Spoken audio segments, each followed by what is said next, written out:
Okay, so as we're closing out the term, there's a lot of stuff coming up, right? So for next time, we're going to have your next to last set of timeline submissions due. And I want you to focus on stuff that is related to the spread of the British Empire between 1835 and 1901. Okay? So we're looking at the Victorian expansion of the British Empire. I have complete your annotated bibliography up here, but I think I'm going to give you a couple extra days to do that. So y'all think you could get an annotated bibliography done by Friday? Mm-hmm. Okay, then that's what we'll do. So we'll move this to Friday rather than Wednesday. And these are the readings for next time in Volume E. These are all Victorian tracts, either in favor of or against certain aspects of British imperialism. It looks like a lot here, but on the whole, this is only about 15 pages of text. So not actually all that much to read. And yeah, does anybody have any questions about anything that's coming up?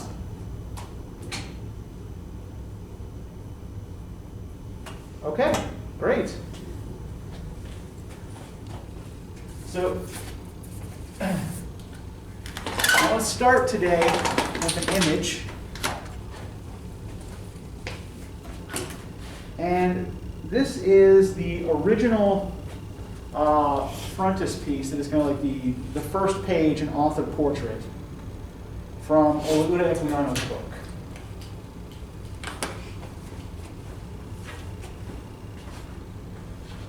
I want you to just take a minute, look at this portrait, and tell me how you think Equiano is trying to present himself.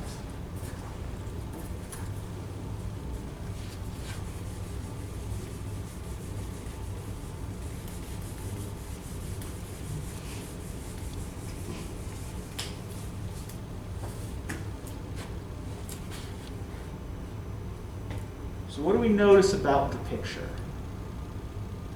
Looks like a black George Washington. Okay. What makes him look like George Washington? It's the hair and the clothes. Okay, yeah. It looks very class. Yeah. Uh-huh. He's trying to look rich. Yeah. He's dressed. I was thinking professional, like Uh-huh. high class at the time. Yeah, he's dressed like an upper middle class gentleman, right? His hair is styled in the same way.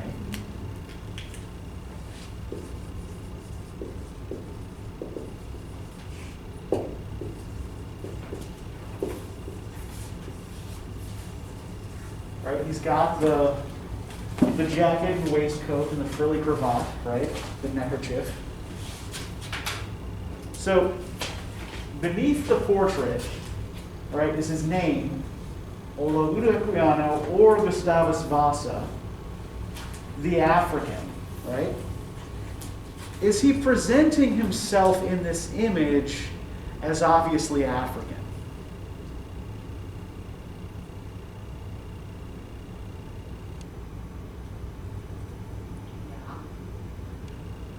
In that he's black, right?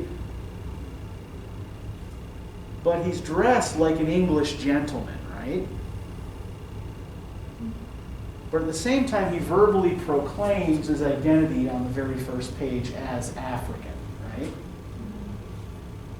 So the reason I point this out is because there is a kind of tension in Equiano's autobiography between desire to assimilate and desire to maintain a separate African identity, right? And in a lot of ways, Equiano does assimilate to English culture once he's freed, right? He converts to, he is baptized and converts to Christianity. He marries a white woman with whom he has 2 daughters. And becomes friendly with a number of, in particular, Methodist clergy. Right, so he travels in those kinds of circles, the kind of dissenting Christian circles. Yes? In the movie Amazing Berries, he was really good friends with Thomas Clarkson. Yeah, he knew Clarkson, yeah. So Clarkson and Equiano knew each other first through what were called corresponding societies.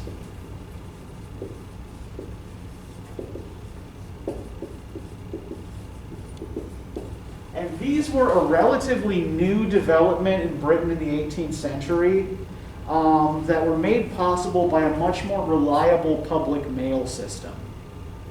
Right, so essentially these were groups of like-minded people who wrote letters to each other,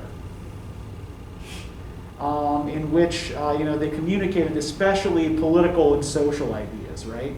In fact, one of the things that marks the late 18th century is the emergence in much of Western Europe of what the German philosopher Jürgen Habermas calls a public sphere. And by public sphere, what Habermas is talking about is space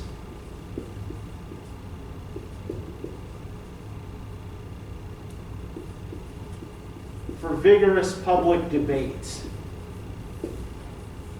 right, where members of the public are able to weigh in on social and political issues, right?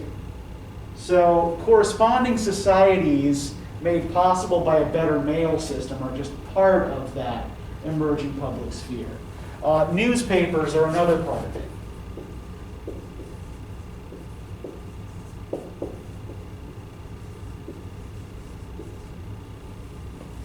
As are sort of quickly produced pamphlets like Mary Prince's autobiography was.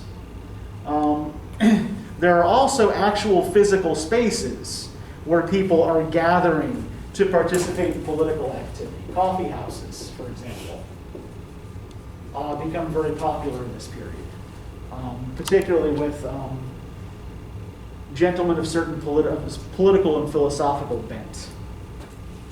You also have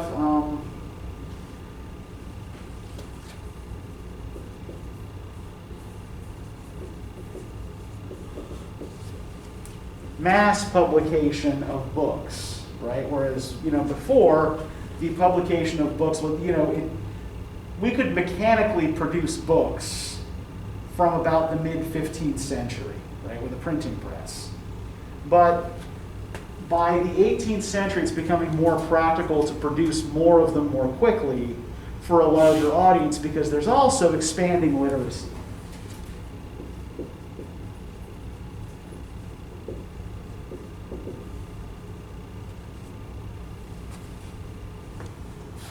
Which, in addition to these other kind of material inventions, right, leads to the growth of a public sphere. And Equiano participates directly in this growth, not just by being a member of a corresponding society and an author, but also by being the first British author to embark on a book tour. Now, why do you think Equiano, in particular, would feel the need to embark on a book tour to promote his work? And to answer this question, it might help if we try to think about the particular prejudices of that era.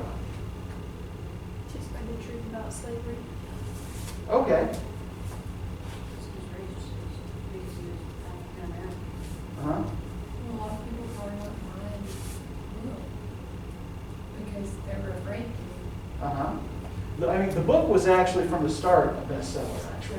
Yeah. It sold well from the beginning. But what kind of accusations do you think might have been leveled at him? Again, think about prejudices in that particular day. He was probably lying, and then back then it wasn't legal for them to be able to read or write. Uh-huh. So for him to be able to read or write, that's already a law broken or. Yeah. I think, you're on the right track here, right? So in England proper, by the time he published this, it was slavery itself was on its way out.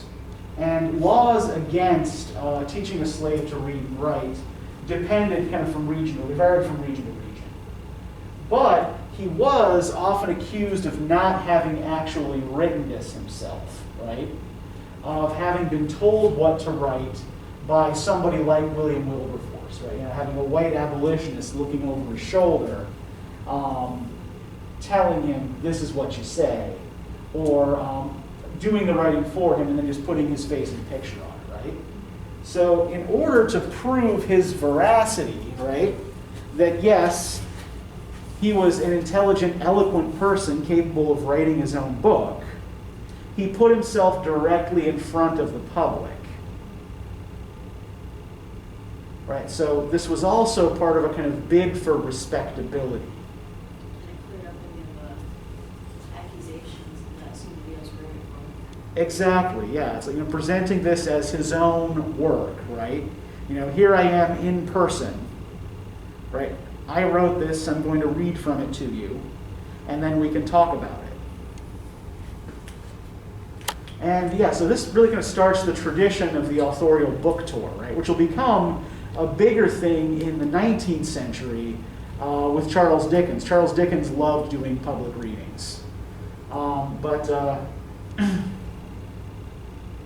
Equiano is really kind of where the whole idea of the book tour starts in Britain. And again, for very, very specific reasons. So, with Equiano and Mary Prince, you've got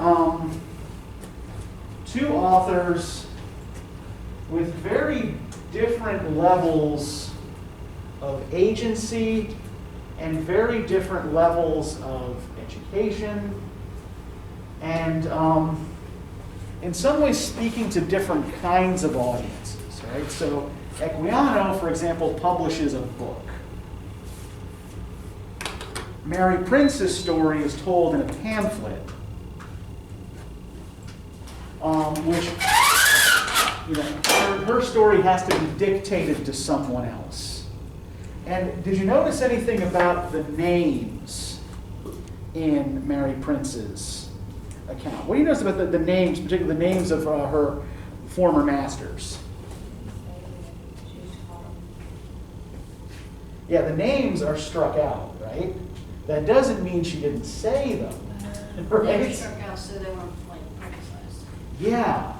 What it does mean is that whoever was taking dictation for her struck them out so as not to offend the families of these particular individuals, right? So because she was dependent on someone else to write this down for her, right? She didn't have a say whether or not they struck out. Yeah, she has a little bit less control over what actually goes on the page. So Equiano publishes in the 1780s. I'm trying to remember the exact year here, and I can't. So we'll look, yeah, so Equiano's book is published in 1789.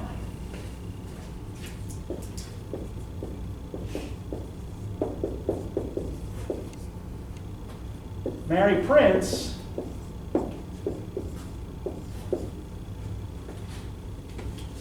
publishes about 45 years later in 1831.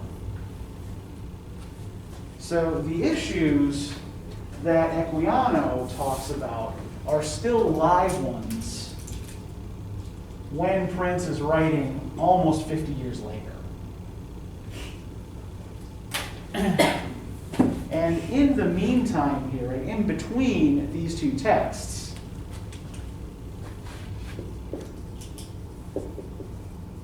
right, the slave trade has been abolished, or British participation in it has been abolished, right, as of 1807. And gradual emancipation of British slaves has also already been introduced, right?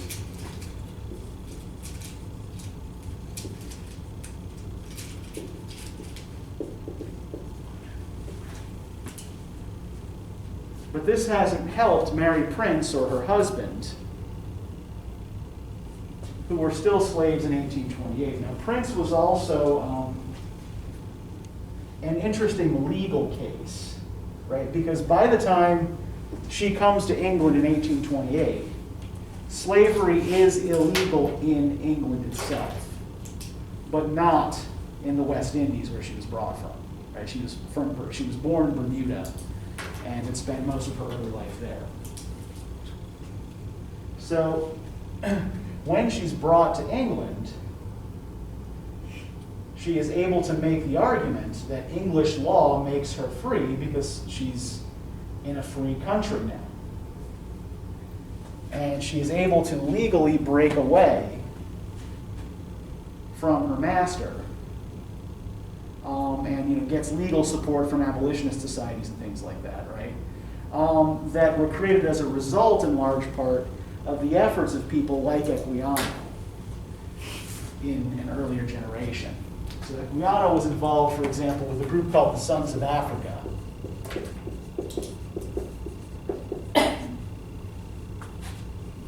who were black British intellectuals of the late 18th century, who lobbied Parliament for reform of immigration laws and the abolishment of the slave trade. And another member of this group, and another sort of culturally prominent black Briton of the time, was the guy whose music I was playing at the beginning of class, Ignatius Sancho. So the country dances that I was playing when you came in were composed by him in 1779. So we get these guys adopting these particularly British, particularly Western European modes of expression, right? Equiano writes a book in English for an English audience. Sancho composes classical music. Now, there are a number of sort of like issues in these attempts at assimilation that we see in Equiano's autobiography, though, right? So one thing that we do see, we see him on page 111 and page 112, right? He's quoting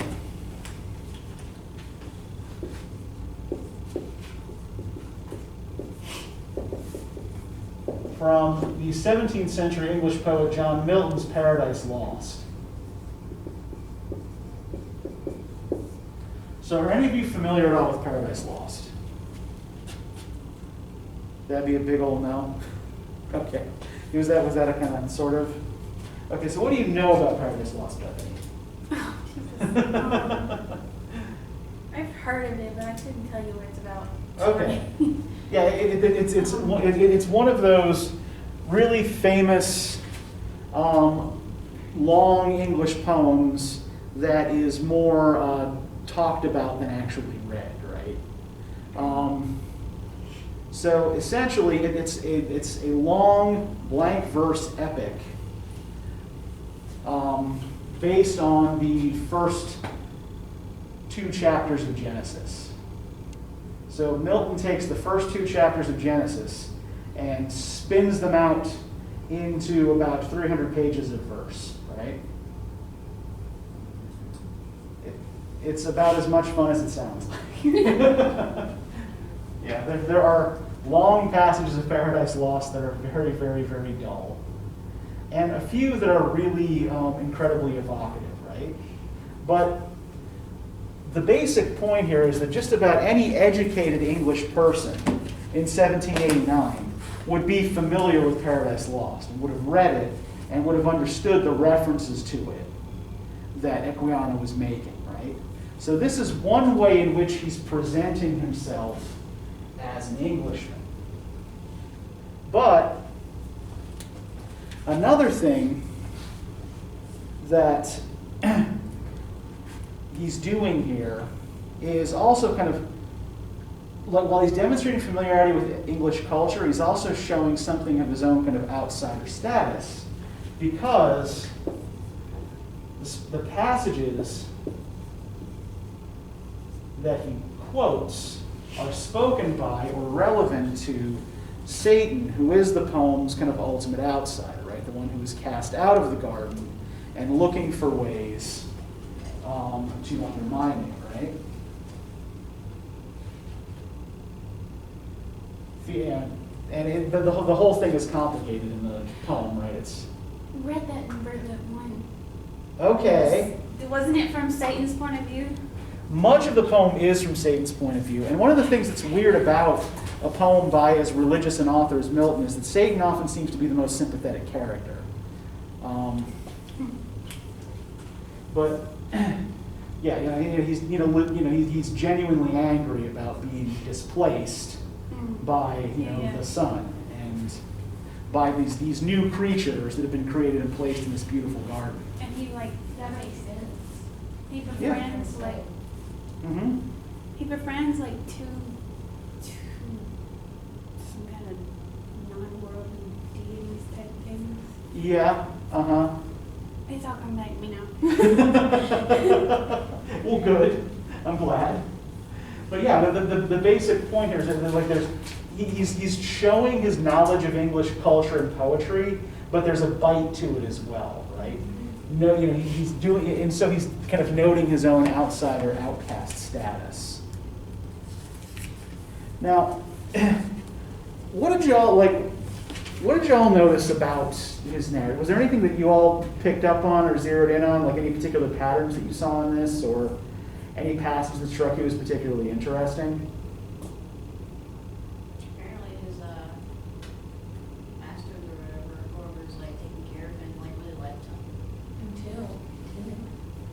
Yeah, but they tend to turn on him fast, right? And I think that one thing to keep in mind in reading a text like Equianos, right? There's a French anthropologist I always introduce here because I think his ideas are actually really useful for talking about this stuff. His name is Claude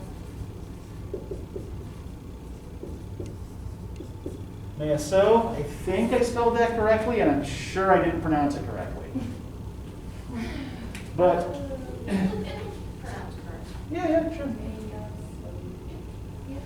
Anyway, what Meillassoux does is make a distinction between what he calls the condition of slavery and the state of slavery, right? So the condition of slavery is the material conditions under which slaves are kept, right? Are they beaten or not? Are they given a warm place to sleep? Are they fed properly? And so on and so forth. Are they treated more or less kindly and humanely? The state the state of slavery is the legal status of the slave as someone else's property, right? And Meillassoux' basic argument is that if you are asking about the condition of slavery, under what conditions are slaves kept, you're essentially asking the wrong question, right? The conditions don't matter. What matters is the state, right? Whether or not you think it's okay to treat another human being as property. And I think that's kind of a lot of what we see in Equiano's narrative here, right? Is that even people who are at various times relatively kind to him still treat him like a thing that can be exchanged, right? That can be given away or sold. Like, for example, when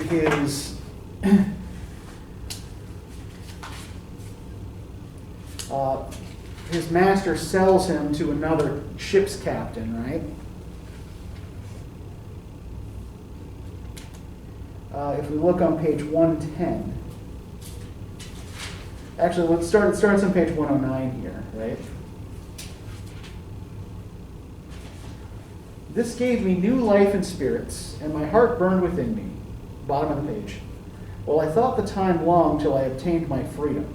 For though my master had not promised it to me yet, besides the assurances I had received that he had no right to detain me, he always treated me with the greatest kindness, and reposed in me an unbounded confidence. He even paid attention to my morals, would never suffer me to deceive him or tell lies, of which he used to tell me the consequences. And that if I did so, God would not love me. So that from all this tenderness, I had never once supposed, in all my dreams of freedom, that he would think of detaining me any longer than I wished. So what's he stressing here about the way his master deals with him? What does his master insist on from him?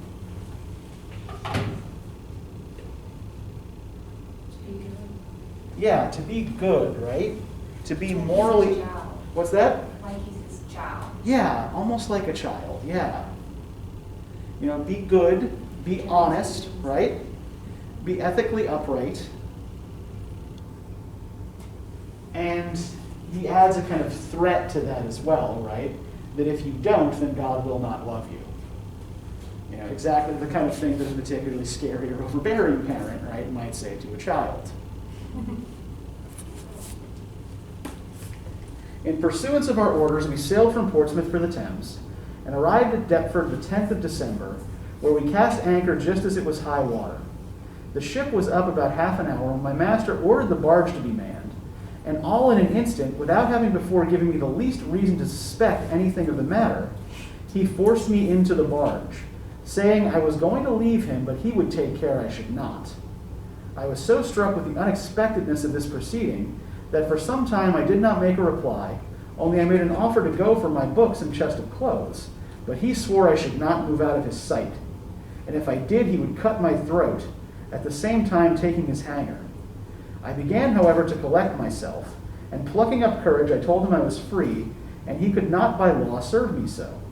But this only enraged him the more, and he continued to swear, and said he would soon let me know whether he would or not. And at that instant sprung himself into the barge from the ship, to the astonishment and sorrow of all on board. The tide, rather unluckily for me, had just turned downward, so that we quickly fell down the river along with it, till we came among some outward bound West Indiamen, for he was resolved to put me on board the first vessel he could get to receive me. The boat's crew, who pulled against their will, became quite faint different times and would have gone ashore, but he would not let them. Some of them strove then to cheer me, and told me he could not sell me, and that they would stand by me, which revived me a little, and I still entertained hopes. For as they pulled along, he asked some vessels to receive me, but they could not. So as we look through this, let's just pause here for a second and look at kind of what this situation looks like, right? So what's happening to him here? Basically from the boat or whatever and trying to be sold to someone else's. Yeah, his master has decided to get rid of him, right? To sell him. And is going to sell him to the first other ship's captain who is willing to take him, right? Now, he's used to relatively good treatment from his master, so this seems like a surprise, right? And in fact, since Equiano spent most of his time as a slave as a sailor, right, sailors often enjoyed slightly better material conditions and a bit more freedom than was usual for slaves. And this, in part, may simply have to do with the fact that on a ship, pretty much everybody has to pitch in with all different kinds of work, right? So, because everybody's doing the same work, issues of status are often ignored, right? But this is a stark reminder that whatever his condition may have been, right, his state is still that of slave, and he can still be violently thrown off the ship with threats, right, and sold to someone else at a moment's notice. What does his master not allow him to do before he leaves the ship? Yeah, he can't grab his things, right? He can't get his clothes. He can't get his books. He has to leave them on the ship, right? Property can't own property. And what about the promises that are made to him by the other sailors in the boat that's taking him around to the other ships? What do they promise to do? Yeah, we'll stand by you, right? But this is just another in a long line of broken promises that he gets from English people, right? Because ultimately they either can't or simply won't stop him from being sold again, right? So they finally take him onto a ship. He's sold. And he makes an argument to the new ship's captain as to why the previous master has no right to sell him. Right. Upon this, Captain Doran said, "I talked too much English, and if I did not behave myself well and be quiet, he had a method on board to make me." So his intelligence and his facility with language have become a liability. For a slave, become a liability, right? Make him more likely to be punished. They make his master more apt to try to correct him, right? And this actually is kind of the culmination of a long process to do with language throughout the narrative, right? So let's take this back to the beginning of Equiano's piece. Can I get somebody to start reading on page 106 from "We were landed up a river a good way from the sea"?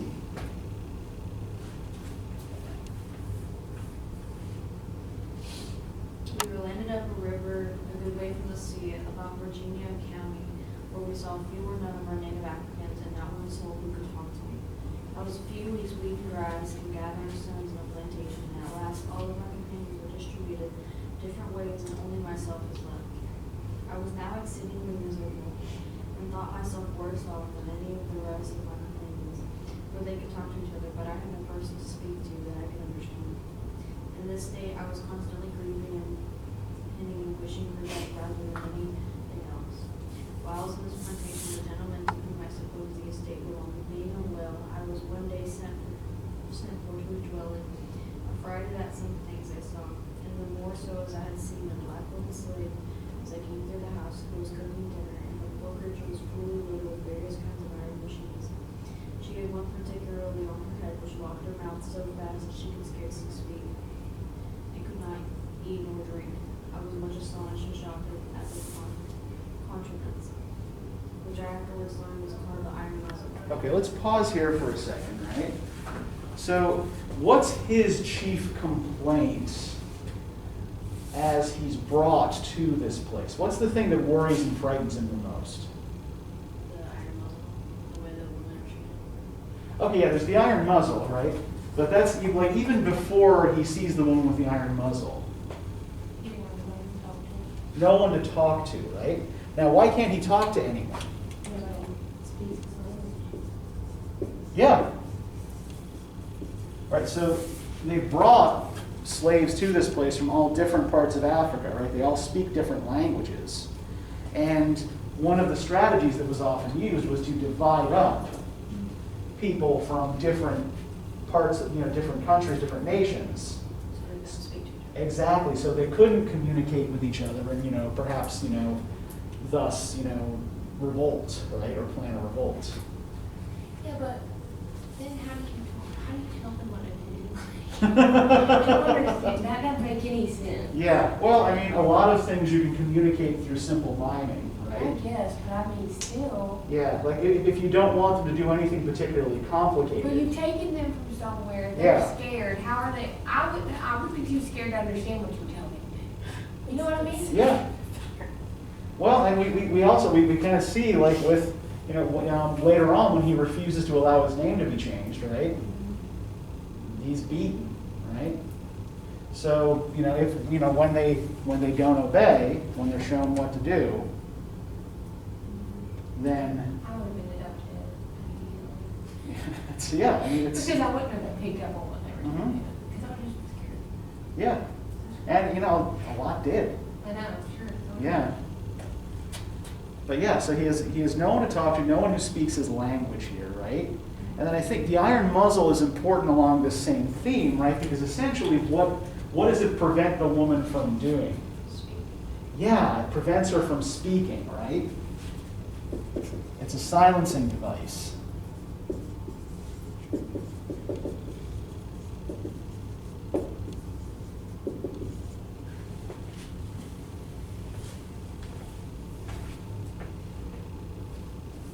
And then on page 107,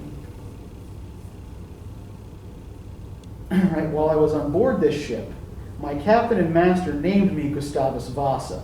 Right, it was a fairly common joke for slave masters to name a slave after some, famous, king or hero or freedom fighter. Right, so there were a lot of slaves named things like Caesar or Hercules or Alexander. And in this case, the captain chooses to name him after a Swedish freedom fighter, right? I at that time began to understand him a little and refused to be called so, and told him as well as I could that I would be called Jacob. But he said I should not, and still called me Gustavus. And when I refused to answer to my new name, which at first I did, it gained me many a cuff. So at length I submitted, and was obliged to bear the present name, by which I have been known ever since. But there's something important happening here, a kind of recognition in himself, despite the negative consequences for him here, right? We see him here resisting being renamed. And what is this resistance like? What allows him to resist at all?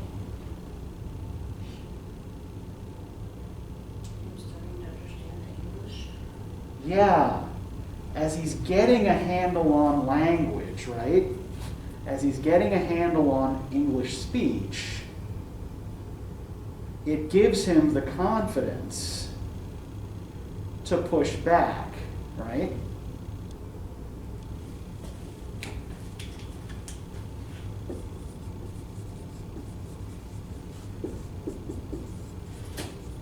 So yeah, there is a definite relationship here between language and power.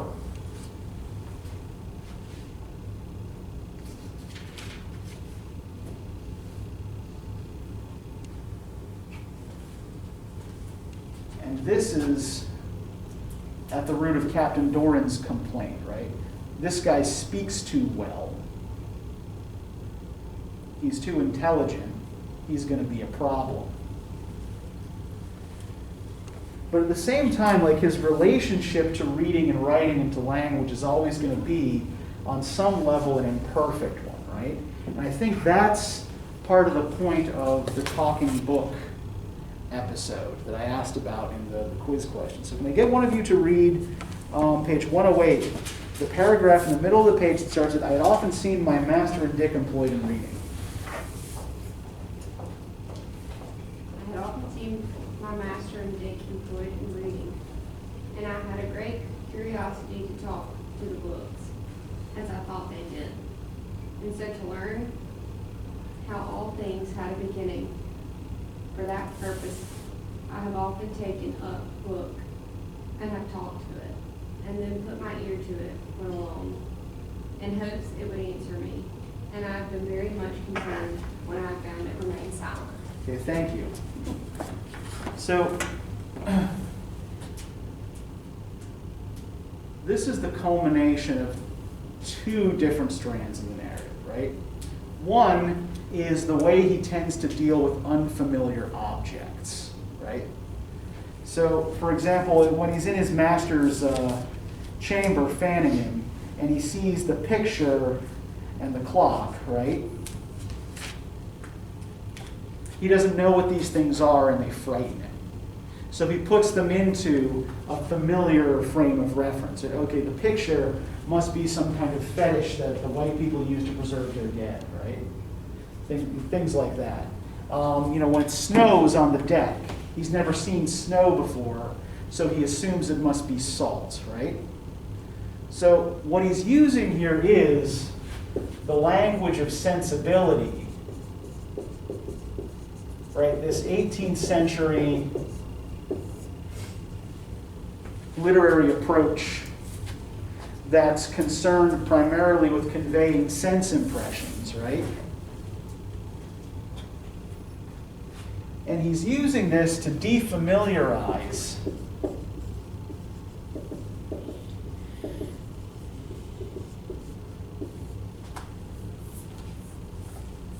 things with which an English audience would clearly be familiar, right? Things that would seem ordinary to them. So he's trying to generate sympathy in an audience by trying to picture to them what these objects might look like to someone who's never seen them before, right?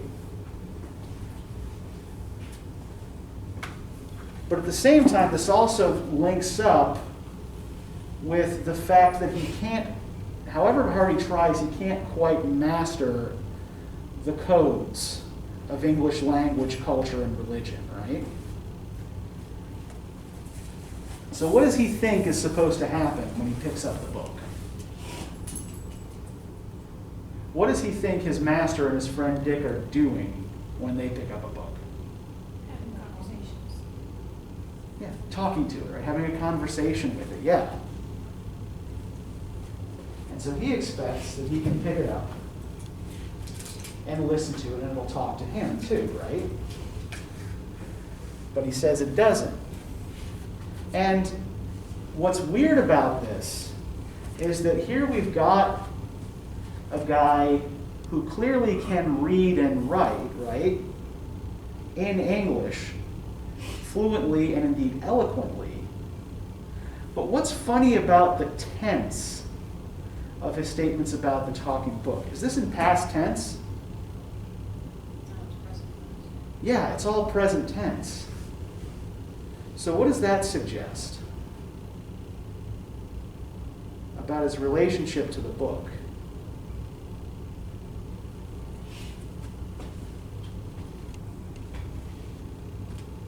Why do you think he puts it in present tense rather than past tense? What's that? Well, probably not literally, right? He understands now what a book is and how to read one. He couldn't interpret books like at the time like he could when he wrote his own book. Okay. Technically, I guess it does talk to you, but you have to read it. Uh-huh. Yeah. But now he understands. Uh-huh. But you have to learn how to read it to be able to get that. Yeah. That it does require some kind of like work and effort on your part, right? It's not something going to talk to you, it's a conversation, right? Yeah.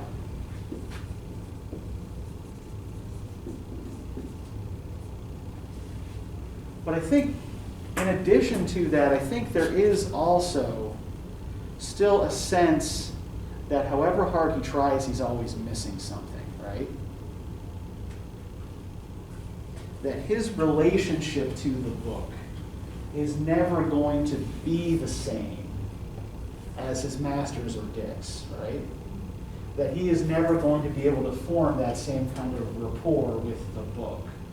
So in a lot of ways, like what's going on here as well is a kind of assimilation metaphor, right?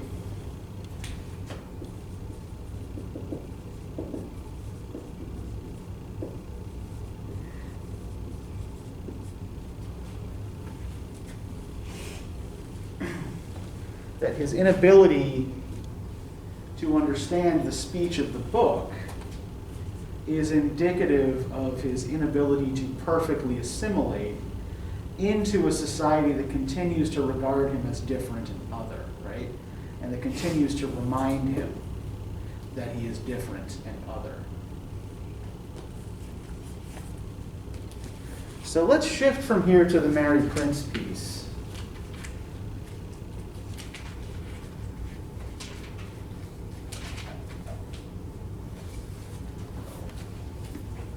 All right, so Prince, as we noted, right, this is her speech, right? But she had to dictate it to someone else because she could not herself read and write. So, can I get one of you to read from the top of page page 121 from around the middle, the paragraph that starts with, "I am often much vexed."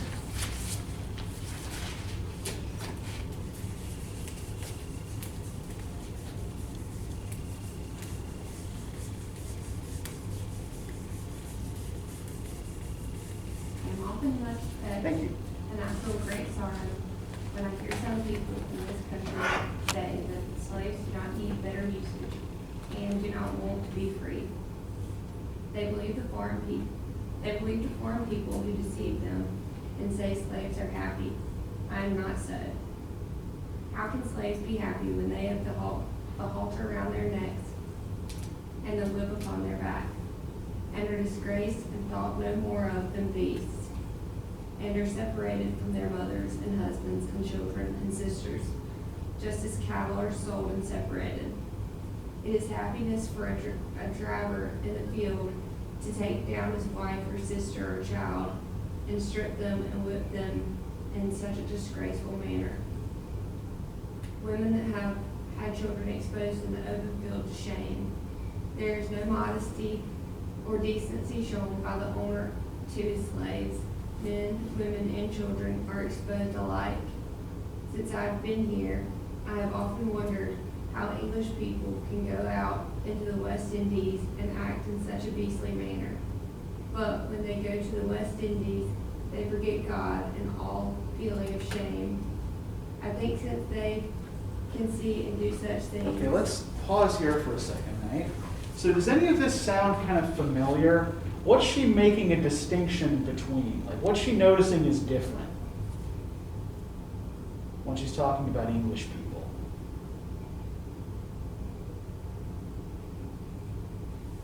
Do they act different when they're in one place than the other? Yeah, that they seem to behave differently in England, right, than they do in the West Indies.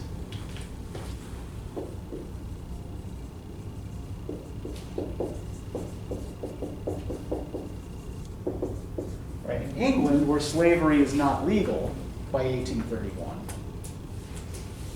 they behave one way. In the West Indies, where it still is, they behave another way.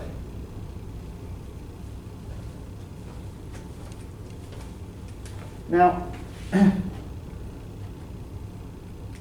what's the basic problem she notes here at the beginning of this paragraph with English perceptions of slavery?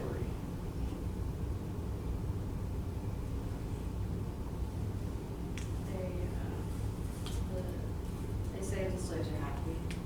Yeah, the English belief that slaves are happy and don't want freedom, right? Why does she think English people think that? Because they're here. They don't know that what happened in between, or they pretend to not know what happened in between. Very similar to Clarkson, right? And his depiction of the cloud of dust, right? And protesting loudly, oh, if only English people knew, right? Right. But the clanging of the chains is so loud that how can they not, right?